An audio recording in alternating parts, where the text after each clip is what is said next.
Hello everyone, today I've partnered up with the number one Sunda, Mr. Thirdmind, Hello. to give you 16 pro tips for this character. If you don't know by now, this series is focusing on giving average or above average players some tips to put them on top of their game. But that doesn't have to mean as a beginner this video won't help. It's just that I'm not gonna teach you his basic moveset, but rather go into more advanced things he can do. So let's just jump into it. So, first tip, here we go. In Minion Line, you can unlock zone your attack on minions similar to Nobushi. You basically unlock, look towards the minions, and preferably have your opponent on your right side, and then you zone. This will clear minions and will also make the zone unparryable and around 400 ms, so I'd recommend using this a lot. Be careful, even though it's hard, people can still crush and counter it, or dodge, even though it's undodgeable. But it doesn't really matter that much, since you can cancel your recovery into dodge.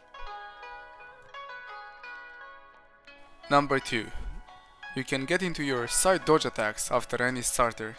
This can be done to prevent people from punishing you after whiffing attacks, or in team fights to avoid damage from other players around you. And I would also use this as a bait from time to time. Tip number 3. If you actually do get a deflect, make sure to always slide, since the heavy version is not guaranteed, no matter the direction. I recommend deflects over parries in team fights, because most of the times you're not gonna have the luxury to actually get the punish safely. It's also pretty good when the enemy attacks are unlocked. Number 4. If you get a guard break in a 1vx or in a team fight, unless it's safe to go for your heavy, you can lock on another opponent and zone to hit both the person you guard broke and the opponent who is probably trying to punish you. It gives you potentially more damage, but it's also way safer. Tip number 5. His zone attack is a beast in team fights. Make sure to always lock on the furthest player and zone every good opportunity you have to punish people. It's almost instant for the person to your right, similar to Nobushi's zone, so use that to your advantage. It's also a very good option select, especially if someone is externally blocking you on the right. A good idea in team fights is target switching your 400 milliseconds dodge attacks, making it even harder for your opponents to block it. Your opponent might expect a dodge attack on his teammate, while out of nowhere, a 400 millisecond indicator appears in his face. This is done by dodging, altering between targets, and then pressing the light or heavy button.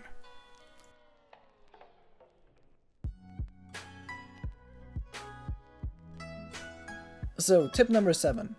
Your right heavy finisher, contrary to popular belief, does have a decent hitbox, just not where you would expect it. Its hitbox is almost the same as the left hitbox, if not even more left-sided, if that makes any sense. It's pretty much the left unblockable, but you start hitting people after you're 800 to 900 ms into the attack, rather than 300 to 400 ms. Imagine it as a reverse left heavy. So, what's your conclusion from this? Nothing actually. If you have opponents on your left, just keep using only the left heavy, and if you have opponents on your right, a cancel into a zone would be a better option. Barak will try to draw the hitboxes on the screen, but keep in mind he's not the best artist there is, okay?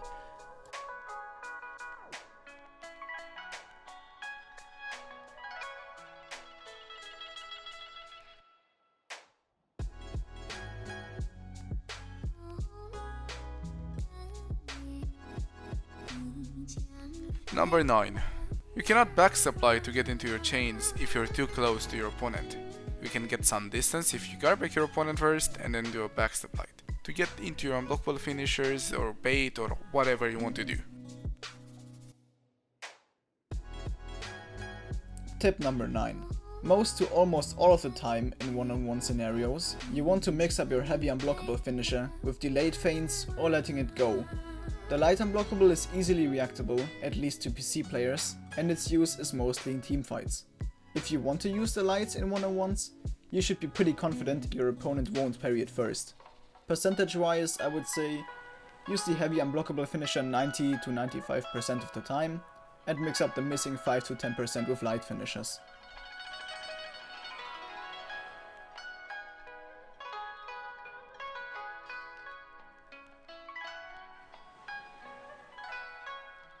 Number 10. You want to have as many ways possible to get to your finishers. During a duel you want to use forward dash heavy, with different timings every time of course, as a safer option to get to your finishers, since the different timings and using the dash light once in a while makes it more of a mix-up guess for the right parry timing. It also has 100 milliseconds garbage vulnerability during the dodge window, so that's a big plus as well. I mean, compared to the 400 millisecond garbage window on regular heavies.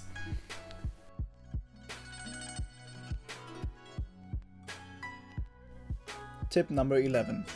Never use the subduing counter blow over a parry. It has worse stamina drain, it doesn't stop the stamina regeneration, and it doesn't guarantee anything either. We even tried it with target swapping in team fights, and still there's basically no use for it. So I would always rather take the 20 guaranteed damage. This has an exception though. For zone attacks it's better to do this, especially if it makes them go out of stamina. Otherwise stick to parrying.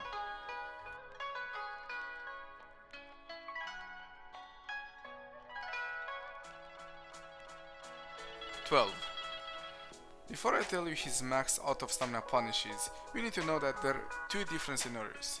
The first one is if your opponent doesn't regain stamina by the end of your punish.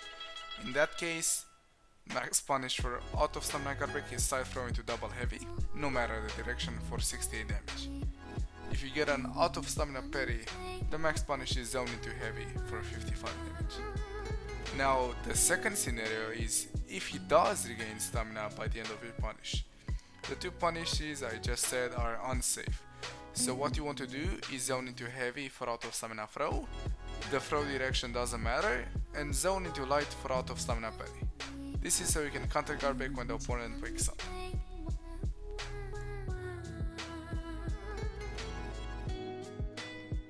Now for tip number 13, we're taking a look at the Revengeful Punishes. There are multiple and I'll tell you which to use in which situation. First of all, the max damage one, zone into heavy.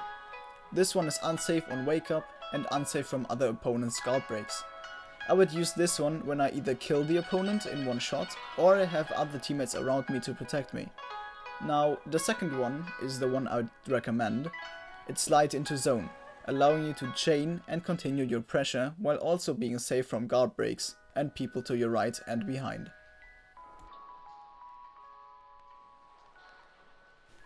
Number 14. His best fit composition is the following. For tier 1, Bounty Hunter or his kunai. They're both an option in Dominion, but I highly recommend getting Bounty Hunter in Bridge, as it's harder to heal in that game mode.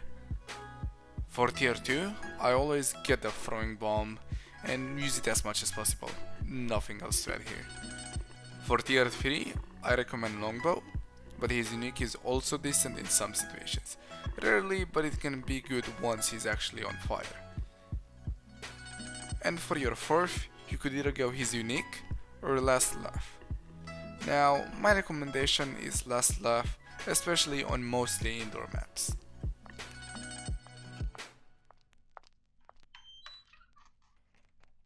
So, tip number 15. If your opponent has a tendency to backdodge after a guard break to get some distance, you can either predictively go for a buffered zone if his guard was not on the right, or go for a buffered forward dash light if his guard was on the right before the guard break.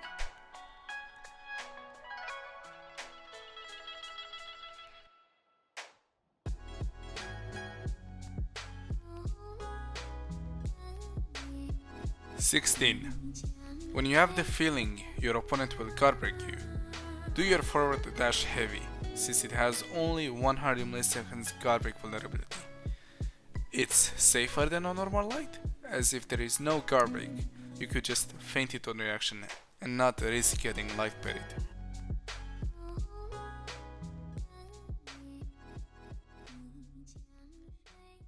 And there we go, 16 pro tips for Zhanhu. If you've learned something new, consider pressing the like button, so it can reach out to more people in order for them to learn as well. You know the deal. I want to give a huge thanks to HiImHermaan for helping me out with this video. He streams regularly in new time zone over at his Twitch, and he also has a YouTube channel where he posts from now and then. So subscribe if you're a star boyish, dislike if you're a boomer, and I'll see you next time. Bye bye. Bonjour. Guten Tag. Hello.